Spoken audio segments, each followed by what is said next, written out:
Bien, dans cette vidéo, on va voir les différentes connaissances techniques, les différentes disciplines qu'il faut maîtriser plus ou moins bien pour commencer à réaliser des clips. Pourquoi je dis plus ou moins bien? Tout simplement parce que soit vous êtes dans un mode, dans une structure type solo réalisateur, et dans ce cas-là, vous allez devoir maîtriser vraiment bien ces différentes thématiques parce que vous allez devoir faire à peu près tout ce qu'il faut faire pour réaliser un clip. J'y viens après.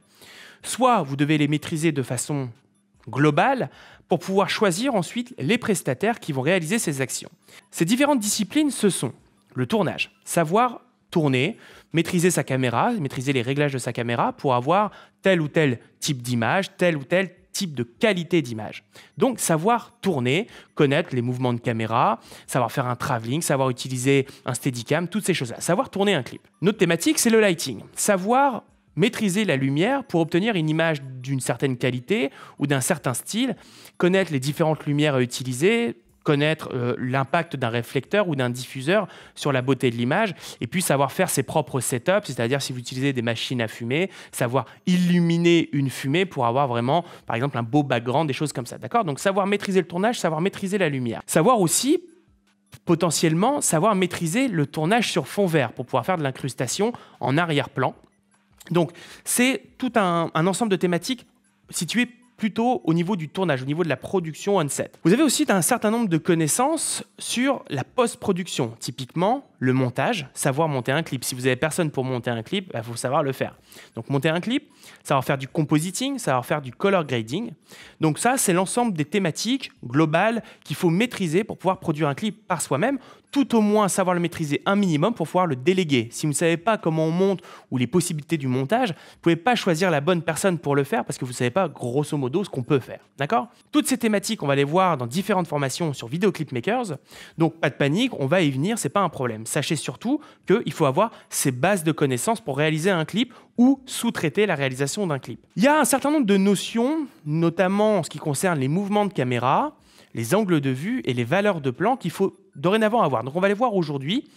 On va voir pourquoi ces points-là, parce que tout simplement, c'est des mots, c'est un champ lexical qui va vous permettre de communiquer avec vos équipes, même si vous ne connaissez pas du tout les autres thématiques, comme le tournage, le lighting. Ça va vous permettre donc de communiquer avec vos équipes et surtout de créer ce qu'on appelle la liste des plans, c'est-à-dire la liste des plans que vous allez tourner à l'instant T, le jour où vous allez faire votre clip. Donc vous allez devoir dire, voilà, je voudrais un plan, par exemple, avec un mouvement de travelling. Si vous ne savez pas ce que c'est un travelling, vous ne pouvez pas communiquer de cette manière-là. D'accord? Donc c'est une sorte de langage universel. Donc, allons-y, voyons ce qu'on appelle dans un premier temps la valeur de plan. Donc, valeur de plan, c'est grosso modo une valeur en termes de zoom, en termes de position par rapport à un objet ou par rapport à un sujet principal tout au moins. Dans la valeur des plans, vous avez, dans un premier temps, le plan très large, d'accord? Ce qu'on appelle le plan très large. Donc, c'est un plan qui, comme son nom l'indique, est très large, avec un très grand angle. On l'utilise beaucoup pour mettre en valeur des paysages.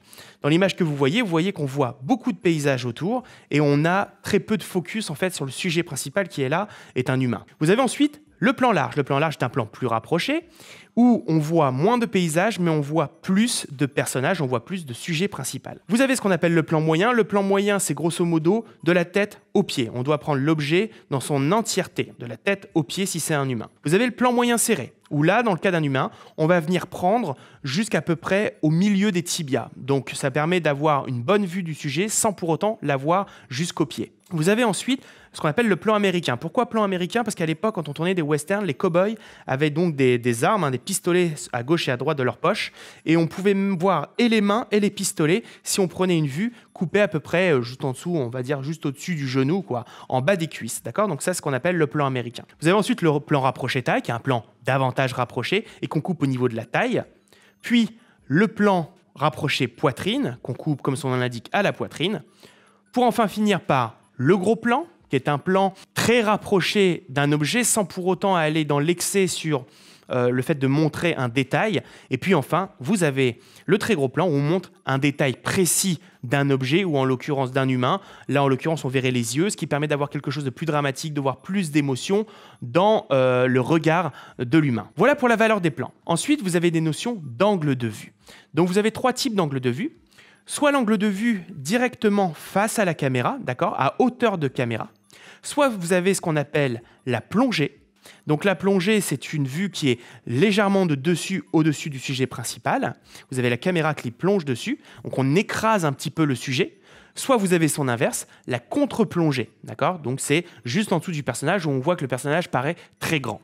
Vous avez bien évidemment ces déclinaisons. Par exemple, vous avez la vue top. Donc top, c'est vraiment au-dessus du personnage. Vous voyez sa tête et ses épaules, d'accord? Vous avez, si vous avez un sol transparent, une vue complètement de dessous. Vous pouvez avoir des vues de derrière, des choses comme ça. En tout cas, les 3 angles de vue principaux, c'est le plongé, le contre-plongé et vraiment à hauteur d'œil. Vous avez enfin les mouvements de caméra. Alors les mouvements de caméra, encore une fois, ce sont des règles qu'on utilise la plupart du temps. Pour autant, c'est pas parce que vous avez décidé à ce moment-là de vouloir faire, je ne sais pas, un travelling gauche-droite, qu'au moment du tournage, vous allez devoir respecter à la lettre près ça. Vous allez peut-être, voilà, vous avez dit que vous allez faire un travelling sur telle scène quand le personnage est habillé de telle manière. Vous avez décrit que vous allez faire un travelling, donc vous avez utilisé ce terme lors de la feuille de production, dans votre livre de production, sur la liste des plans que vous avez fait. Mais lors du tournage, rien ne vous empêche de faire et le travelling, comme vous l'avez noté, et aussi de prendre la caméra et de faire à peu près ce que vous voulez le jour du tournage. Ce n'est pas un problème. Il faut comprendre qu'il ne faut pas être stressé du tout par le fait d'organiser, il faut vraiment au pixel près faire ce que j'ai décidé. Non, vous essayez de coller au maximum avec votre feuille de production, mais par contre, le jour de tournage, comme vous allez refaire la prise des dizaines de fois, ce n'est pas un problème de ensuite prendre la caméra et de tourner ce qu'on ressent. D'accord? Le jour où vous allez tourner, vous allez vous dire tiens, ça pourrait être pas mal, je ne l'ai pas prévu. Bah, tournez-le. D'accord? Tournez la prise plusieurs fois, ce n'est pas un problème. Le but du jeu, c'est d'avoir suffisamment de prises pour quand vous retournez au montage, vous ne vous dites pas ah tiens, j'ai oublié quelque chose. D'accord? En ce qui concerne les mouvements de caméra, vous avez le panoramique gauche-droite. Donc, le panoramique gauche-droite, vous avez sur un axe, vous prenez la caméra et vous tournez sur un propre axe. D'accord? Gauche-droite. Vous avez ce qu'on appelle, c'est une panoramique, on va dire au bas, ce qu'on appelle le tilt.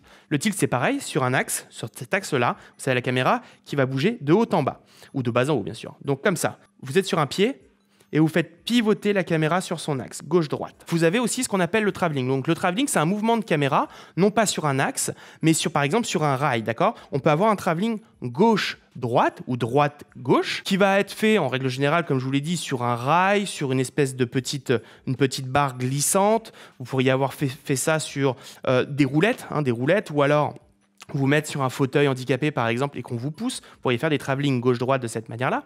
Et vous avez évidemment les travelling avant-arrière, c'est en fait un zoom physique. Ce n'est pas le zoom que vous manipulez, c'est vous qui bougez avec la caméra. Donc vous vous rapprochez ou vous reculez du personnage ou de l'objet avec un mouvement de zoom physique. D'accord? Donc ça, c'est le travelling avant-arrière. Donc voilà pour les mouvements de caméra, les angles de vue et les valeurs de plan.